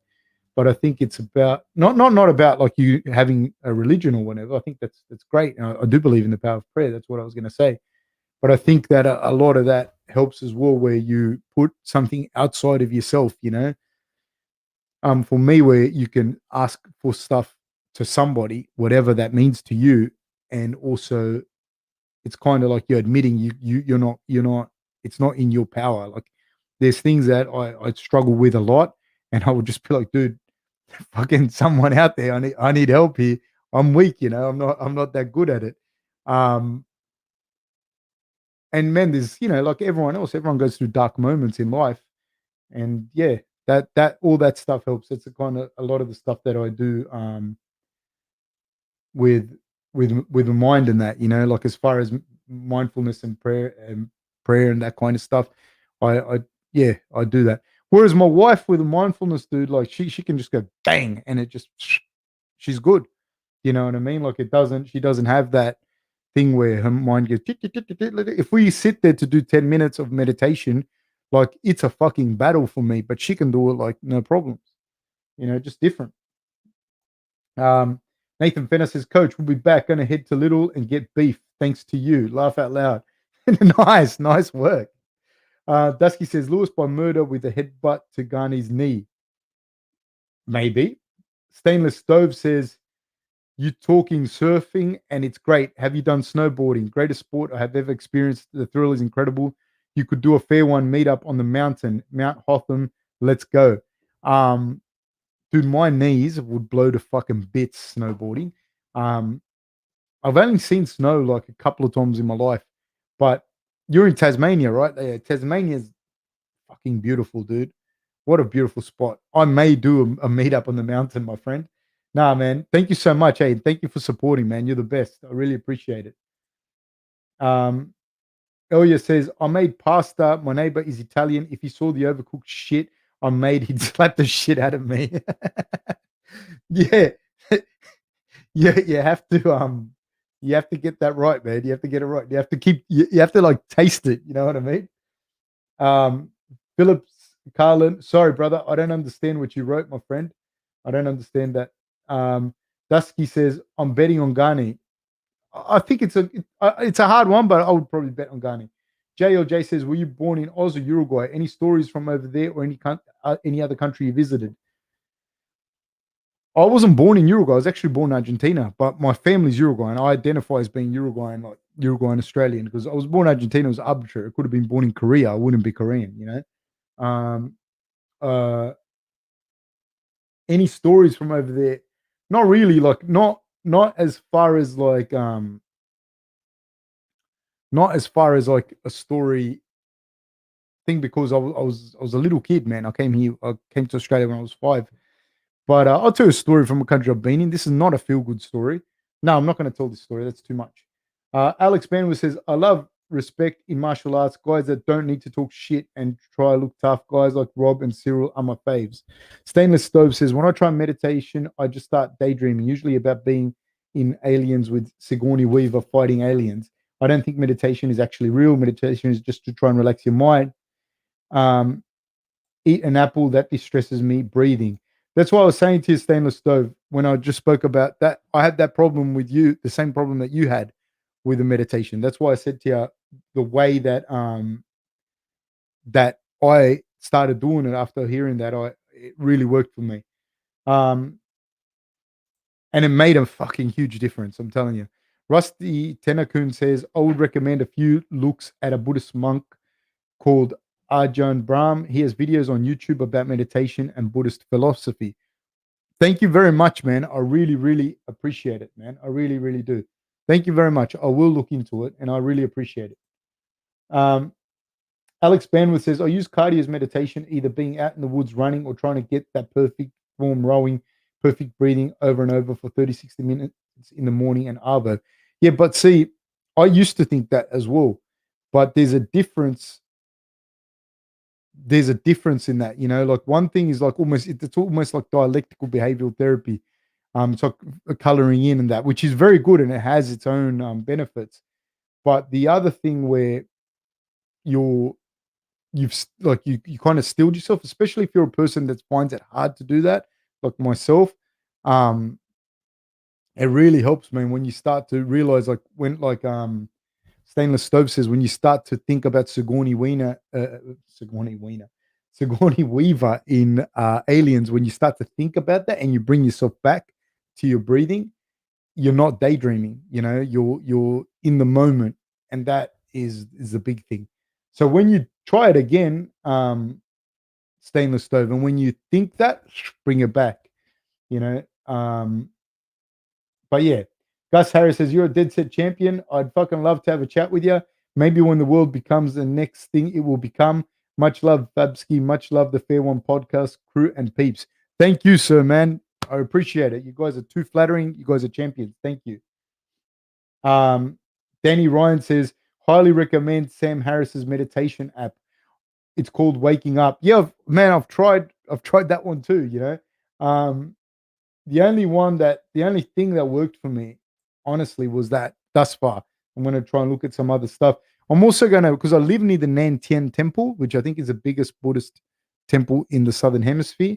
Um, I'm going to start looking at some stuff like that when all this stuff dies down. I'm not looking for necessarily answers religious. Well, I mean, we all are, aren't we? So I am as well. But um, yeah, I'm just interested in all that stuff. Stainless Stove says, dude, if you did a fan meetup on Mount Hotham, I would totally go. You'd be the only one there, probably.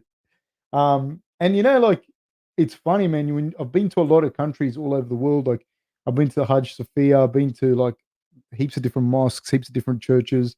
Um, and like, it's real interesting when you're there. You know what I mean? Like, it makes you think about us as human beings, and like, we've always looked for certain answers. You know what I mean? And I think that makes it real interesting when you start to think about the answers that people have been looking for their whole lives, as a species.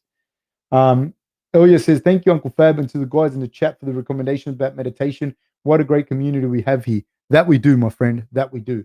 Stainless Stove says, snowboarding is okay in Tasmania, not great, but we can still do it. You can do it. I can't do it, dude. My knees will blow to bits. The conscientious objector says, Coach, do you think it looks like DL is injured? Who is DL? Who is DL? Oh, Derek Lewis. Derek Lewis has always had back problems, and I think his legs are pretty fucked. I think his knees are gone too. Rusty Tenekun says, I think Jose Aldo is going to wind back the years this time. Strange to think that Munoz is actually older than him. Fuck, it's crazy, eh? I think, I think, I don't know. I think Jose Aldo is just such a fantastic fighter. Um, the conscientious objector says, I'm betting on Gane as DL looks injured. Yet Derek Lewis always looks kind of injured, but is the audio gone? Oh, okay, thank you. Beetlejuice says, hey, Playboy, how's the COVID treating you in the gong? Honestly, like I said earlier, man, not too bad, man. Not too bad because of the beach and whatnot, and we can, hang out and go, do stuff. So it's not too bad. Like, from a financial perspective, it's a little bit hard because I can't go out and work. But other than that, it's not too bad, man. It's not too bad. How about you guys, man? Where are you? You're in Sydney, yeah. You're in Southwest Sydney. You're in the boiler room. How's that going? Gus Harris says, "Is Fab in the gong? Good shit." I am, sir. I don't think it's my audio, Michael. Michelle Nahir. I don't think it is. Can other people hear me? Yeah, man. I've been in Wollongong now in Illawarra for like maybe 3 years, and it's honestly the best place I've been to. I've been to a lot of beautiful places, but I love the South Coast so much, like so much. With the whole stretch, like probably from Otford, I'm going to tell you this and if you're not from here, please do this trip along the Seacliff Bridge as far as you can. So from Otford down to like Gerringong or Kiama, let's go. I like, yeah, from like Gerringong, Kiama to Otford, I think is like just so beautiful, man. I love it. Yeah, I love it. But hey, man, let's get together for Oh, Beetlejuice says, good to hear. I'm at Oran Park. It hasn't been hit too bad. Still working, which has been great. Good for you, man. I'm glad to hear that. Gus Harris says, I'm from Southwest Sydney too. I'm lucky because I work in the Southern Highlands. Ah, nice. Oh, so we got local boys here. Nice. Good to hear. Good to hear. People, I'm going to go. Let's meet up again on Sunday to watch the fights. And guys, thank you so much. Thank you so much for the support, for constantly watching, for everything that you guys do. Let me know what you think about the Patreon with the cooking and that, and tell me what if you think that's a good idea and it's something that you guys are after. Stainless Stove says, when I went snowboarding for the first time, Fab, I understood what it takes to put pressure on your legs for 4 or 5 hours a day at least. My legs hurt so much, I've never experienced that level of pain. Thank you, guys. Thank you. Thank you. Thank you. Take care. Much love. And I'll catch you guys on Sunday. Take care.